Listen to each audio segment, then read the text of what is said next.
So if you're like a stay-at-home mom and you want to get back into employment, then you have to consider that gap. Because mine was very conscious. She was like, I'm going to step back for maybe a year or two. Yeah. More than that, how am I even going to explain it? Yeah. Because I'm going to be interviewed. It's not going to be my company. It is not my partner's company. It is not my mother's company. It's a normal interview like everybody else. It's a normal interview. Yeah. People have been doing things. What have you been doing? Yeah. It doesn't discount the fact that you've been taking care of your kids, yes, but other people are getting masters, other people, do you know what I mean? So you need, and then how much of a gap is too much? So, wow, I don't even know where to go, but because we've talked about the mother side for some time, I'd like us to dive now into the working life. How was it going back to work after your son? Work was interesting because you see, with my son, with the whole reflux thing, that meant that trusting caregivers was a bit of an issue. Yeah. So at the time, at least what I would thank my employer for is that I took an extra month unpaid leave. 4? So to make 4 months? Yes. Okay. Took an extra month unpaid leave just to make sure that the baby is okay, that when I leave them, because I couldn't imagine going back to work and then my baby chokes. What? And then you have a person, a nanny who is scared, doesn't know what to do. I tried getting a nanny somewhere in the middle, and then she kept, every time the baby was crying, she kept saying, "Oh, Jesus," and I was like, oh my God. Oh, she was saying, "Oh, Jesus." Yeah. She was like, "Oh, Jesus." And it's like, now she's starting to pray and she's starting to cry, and I'm like, excuse me? My baby doesn't need that. Yeah. I know you're not going to, because now you're scared. You need. I even thought about hiring a nurse, but remember that's where the age thing comes. That's why I'm telling you resources. Because if I had good resources, if I had good resources, then I would have been able to maybe instead of getting just a nanny, a professional, like a nurse. Not even I wanted a nurse specifically. Oh wow! I did. I wanted. I was like, okay, let's wait until we can afford a nurse. So now I was like, no, let me just stay with the baby a bit more until I can be certain that it's good now. They're okay and it's under control. Yeah. So I took a month. Then going back, baby's not sleeping. I'm eating badly. Work is stressful as ever. I even got malnutrition at some point. Oh. Because I'm not eating, so. Yeah, and you're breastfeeding. And I'm breastfeeding. Yeah. Did you supplement? With what? They're allergic to everything. There's one I saw that wasn't, or it's just in the package. They just say so in the package. No, you can, now, the only thing that my son would be able to take is something with, I don't know what they call it. I forgot. I even bought it once. There's soy, but soy? Soy, apparently when the children are allergic to cow milk, the chances are they're also allergic to soy because apparently the proteins are similar or something like that. Okay. So it had to be a hypoallergenic formula. Yeah. With the protein broken down into what the babies can absorb. Yeah. The problem with that is it tastes expensive. Bad. Expensive is, sometimes you can give up something. Yeah. It tastes so bad. It is bitter. Oh. It is bitter. Because it's the other things that make it sweeter. It is bitter because I think the process of breaking down the molecule changes the composition. So now that thing is bitter and it tastes like rust. Oh, wow. Yeah, so I was like... So they didn't even enjoy it? No. It's not passing.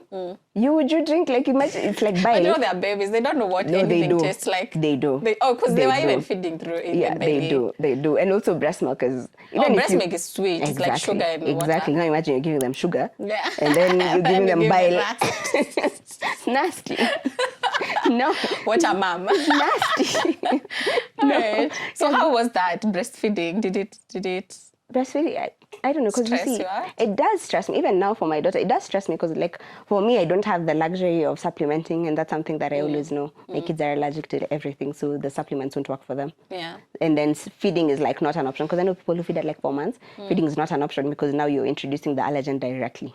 Before you would have eaten it, and then maybe something would have happened so that they wouldn't get the raw thing. But now imagine, and then now you start with your babies getting hives, and Yeah. So feeding, I usually prolong it a bit until that I feel like, okay, you're a bit older now. Yeah, you can handle. Your body can, So now you have the stress of expressing. Yeah. You have the stress of now there's a nanny, and then for the nannies, because my baby still can't sleep down, you have to hold them whenever they're sleeping, whether it's a nap, whether it's at night. So you're sleeping on a chair. We're taking turns. Your last one, both of them. Oh, really? My last one, like I said, we knew better, so my last one has started sleeping. And also some things that we're being scared of, that one we'll get into later. Yeah. So we were sleeping on the chair, all of us.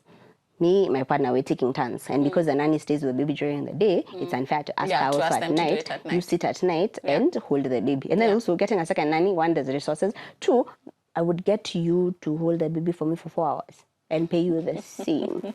I feel like I have better things to do with my money. My money. Yeah, I'm sorry, but I genuinely feel like I have better things to do with my money. Yeah. So even getting a nanny to understand that, I don't know why nannies feel like what you're telling them is not what you want. I don't know if you've ever experienced that. Like me, I was getting a nanny and I was like, I just want you to sit down and hold the baby. That's it. That's it. And she thinks... If you want DSTV, if you want whatever, you say, I will buy. But your work is to sit on the chair and hold that baby. Yeah. Never at any point do you put that baby down. You can change them and change them. No, you have to teach them like it's an Olympic sport. You have to change them quickly. The milk is coming. Great. Seriously, no lie, because every time you put them down, the milk comes. Oh. Every single time. So now, so you have to tell the nanny, your work is just to sit the whole day. And help them at least, yeah. Just sit and hold the baby. That's it. That's all I need you to do. So the first day when I got my nanny, because my mom stood in for me for a while, so the first day when I got the nanny, I rushed home. I remember I rushed home. I was in the house. I left the office at 3. I was in the house at like 3:45. Then I come because I was coming to wash. I was coming to cook. I was coming because like my child has been... Isn't that a lot? Like I'm listening here but I'm 20-something. Like I said, that's the problem with getting kids young. So now I'm rushing and all that. So now when I get to the house, there's no clothes. What do you mean? The clothes have been washed. Oh, so she put the baby down. No, I was like, huh. So like I said, it's good. So I'm telling you, I'm a very strategic person. I'm a very calm person. I was livid. I was so mad, but I was like, okay, Nani, why have the clothes been washed? And she told me, oh yeah, when because I remember you buy all those 2 gadgets because you Google sleeping gadgets and then you buy them because they're supposed to help with the reflux, but they don't. Then she told me, oh, during the day when he was awake, I put him down to watch TV. People for TV, me, I'm not. Me, I'll give my kids TV if it helps. If it's an hour and it's TV, I don't mind. It's okay. Yeah. So I was like, oh, when he was watching TV, I put him on the chair and I washed the clothes. And I was like, you're proactive. Interesting. Okay. Huh. Okay. So you can, okay. Okay, so that helps a bit. I was like, okay, so now I don't have to wash clothes, thank God. Yeah. So I was like, thank the Lord. Because I was wondering, why have the clothes been washed? Because like mine always, even with my nannies now, I always have like a plan. I was like, I'm not going to plan your day, but I am. Mine is, I was like, you need to wake up early and you need to wash the house. Yeah. So that if there's nothing you have done the whole day, the kids exist in a clean house. Yeah. That's it. Clothes, whatever, irrelevant. Yeah. But just make sure that, and I always tell them, make sure that if this baby decides to lick that floor, it's fine. That floor is lickable. Yeah. That's it. Yeah. Everything else, I'll never come and make noise at you always do this clothes. I will never. But as long as the kids are happy and they're clean and the house, at least the general area is clean. Fine.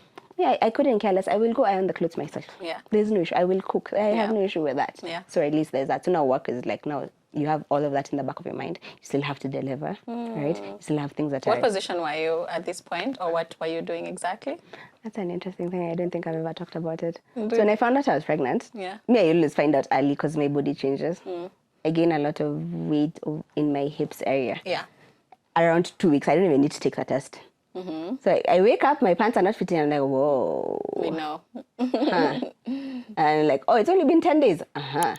Okay. Because the test doesn't tell for, I don't know, 12 days or something. Yeah, so I'm like, here's where we are. Because I remember with my firstborn, I took a pregnancy test every week for 5 weeks. Waiting to say positive or? I was feeling like, something. There's something. Because you get I know my body. It's like, I know my body. I know my body. So every week for 5 weeks. Then one day it turned, I was like,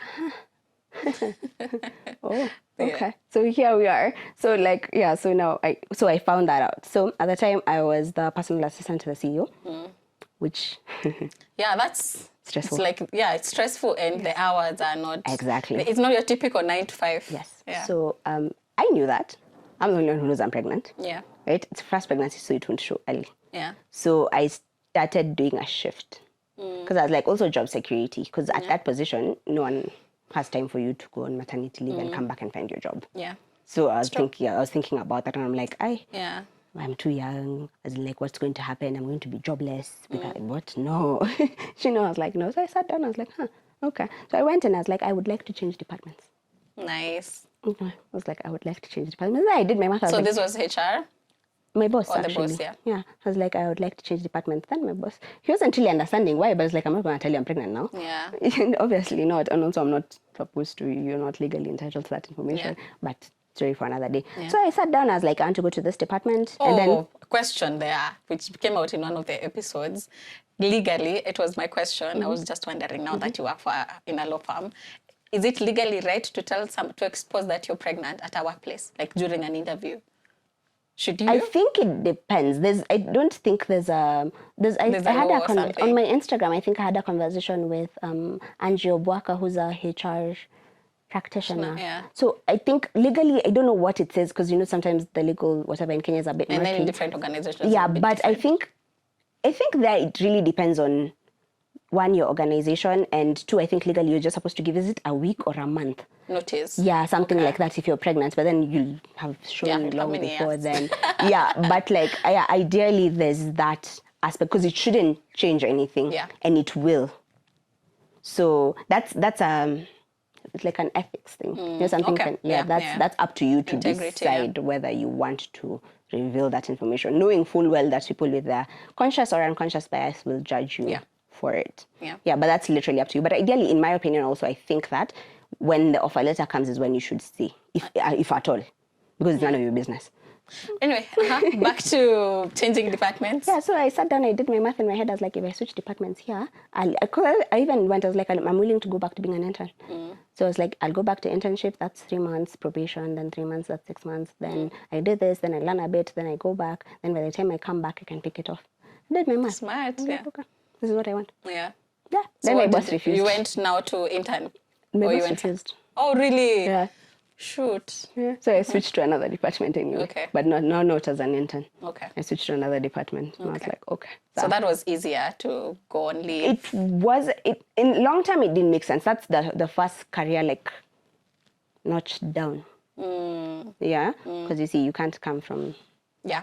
Into something lower. Yeah, that's notched down. But you're like, you do your math in your head, you're like, no. It's the lesser evil then. No, it's what makes the most sense at the time, because I'm going to be pregnant, I'm going to be on maternity leave. Yeah. Also, even the stress, the stress wouldn't be good for the baby. So you're like, you just say fine, but in your head, you have other, plans. Yeah. So when you come back, it was a bit stressful, and it wasn't manageable, because now both of us are trying to make our careers. My partner is in a very stressful job. He works in finance, so we're all stressful, we are stretched, we're not sleeping. So then it was like, okay, fine, I will take a step back, right? Because it just made the most sense. So now I have gone from high chasing, career ambitious woman to hectic fourth trimester. Yeah. And now I am a stay-at-home mom. Yeah. And that was for me the biggest, I think, sacrifice I've ever had to make. In your life. Because for me, career has always, sadly, for me, I think career and motherhood is literally almost on the same level. For me, they're not equally important, because the kids are slightly more important, but it's almost as... Yeah, it made me just think about it. I don't know which one is more important. But I think, of course, children. But it's a very competitive wish. Yeah. Exactly. It's extremely competitive, especially if you have goals. You know what I mean? If there are things you wanted to do, and all of us have this by 30 I want to do. I don't know who told us, but you have this by 30 I'm going to... But it's biological as well. There's some things you can't push for too long. Yeah, so we're like, by 30 I'm going to... Not even with the kids, with your career, we're like, by 30 I'm going to be here, I'm going to be doing this. So now you're like, hey, okay, now we have to take a very big step back. Because it's not plausible. Yeah. Then now I stayed with my son, took care of him and everything. Then by the time I was getting ready to go to work, because now I was like, okay, also I've had a traumatic birth. I gained so much weight when I was pregnant, so now I have back problems. I sleep with my child on the chair, so my back is not the best. Yeah. And then also work is stressful, so I'm like, so now I'm just living their life, right? And I thank God that at the time my partner was able to support us without having to sacrifice anything. We're not living in a different place, we're not moving, so thank God, right? Yeah. So after that, then when I was ready to get back to work, COVID happens. Oh. So no jobs. Okay. Yeah. then he was let go. So it's like, whoa, okay. So here's where we are. We're like, okay, great. So now you have this other like stressful situation where we need to find jobs. We need to support the kid. We need to. So the first person to be let go was the nanny, because we cannot be struggling for jobs and paying. And both we are home anyway. It's COVID. Yeah. Yeah. So eventually we got back on our feet, right? But now, for me, now that was like a pivot. It's a pivot. It is a pivot, because like this job, I've always been complaining about it. I don't like it. It's not fulfilling. So, and since I'm going back to the job industry, it makes sense to apply something for the similar thing, because at least monetarily you'll be at the same level. Yeah. Right? But then also at the same time you ask yourself, is this really what you want? You know, with your life, you know, and you bring the toxicity back home. Because I always say, in as much as you need to be very careful about where you work, because especially when you have kids, because in as much as you try, some of that toxicity will come. It will come and in, vice versa. Yeah, it will come in one form or another, right? If your job is toxic, you might not be toxic to the kids, but you could end up being toxic to your nanny, toxic to your partner. You could it will seep out somehow.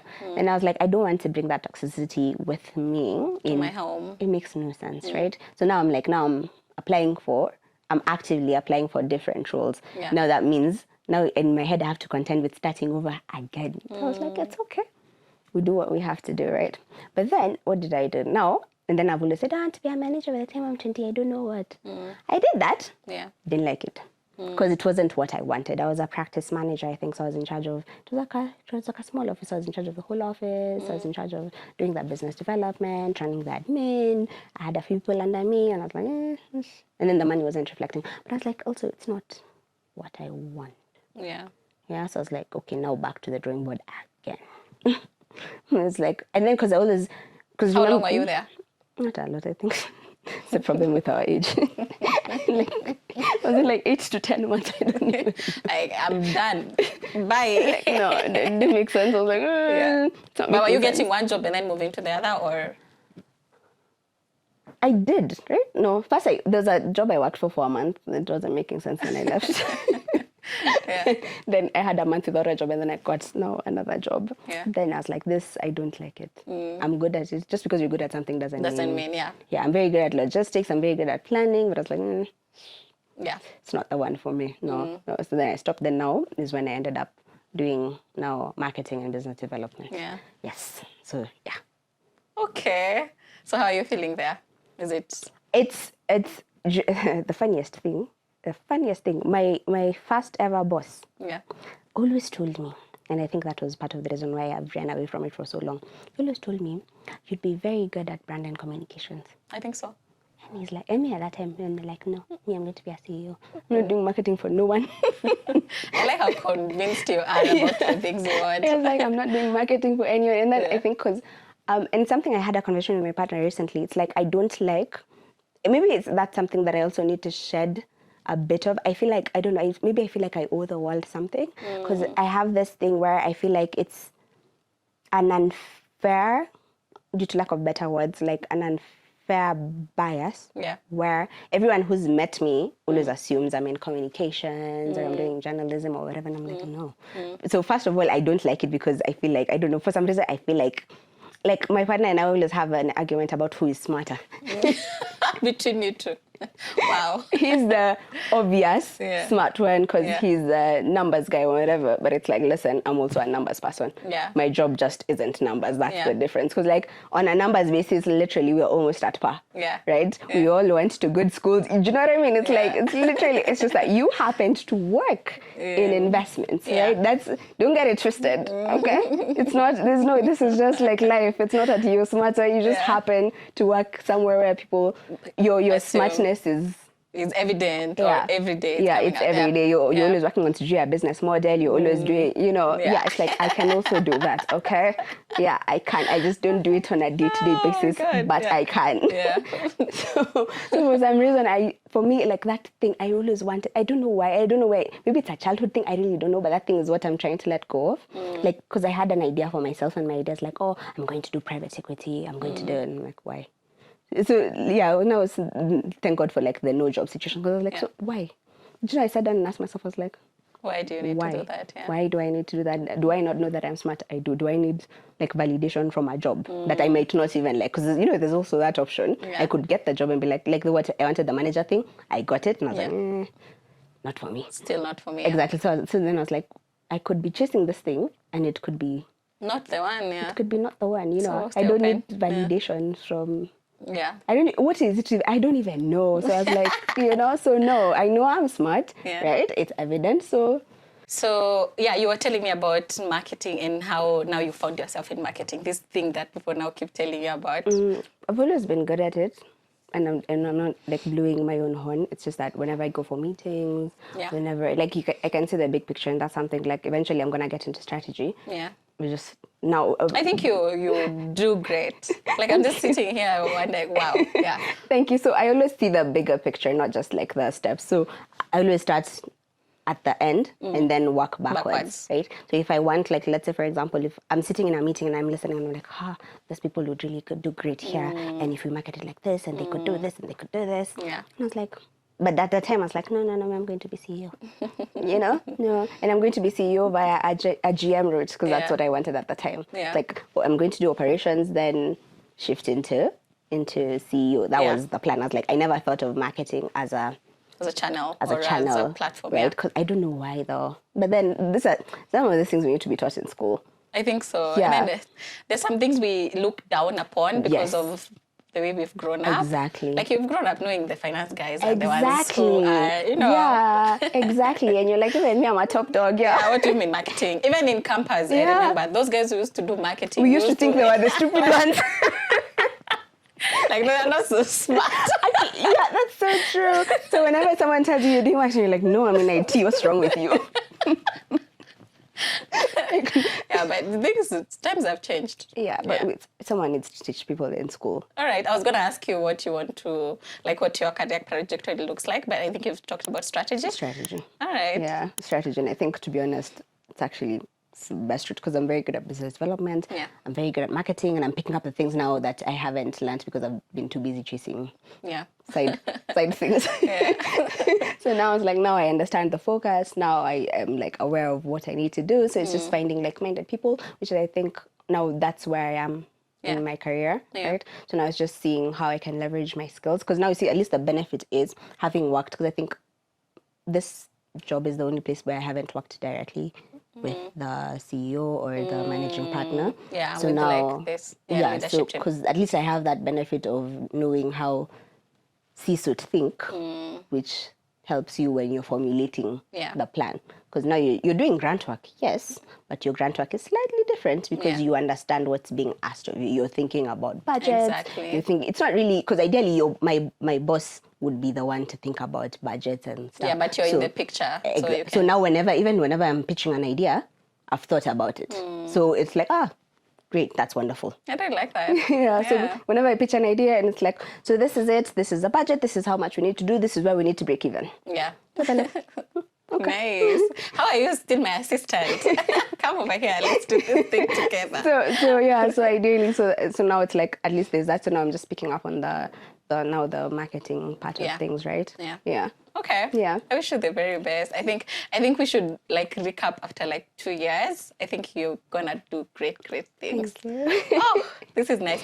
I had a question though. When you had to step back to be like a stay-at-home mom, did that make you bitter in any way? Did it make you feel? I was thankful. Like, oh, really? Yes. Nice. I Why? was thankful because first I wasn't taking it for granted. We're 20-something year olds. Yeah. And my partner is earning something that allows us to live the you. same way we have lived.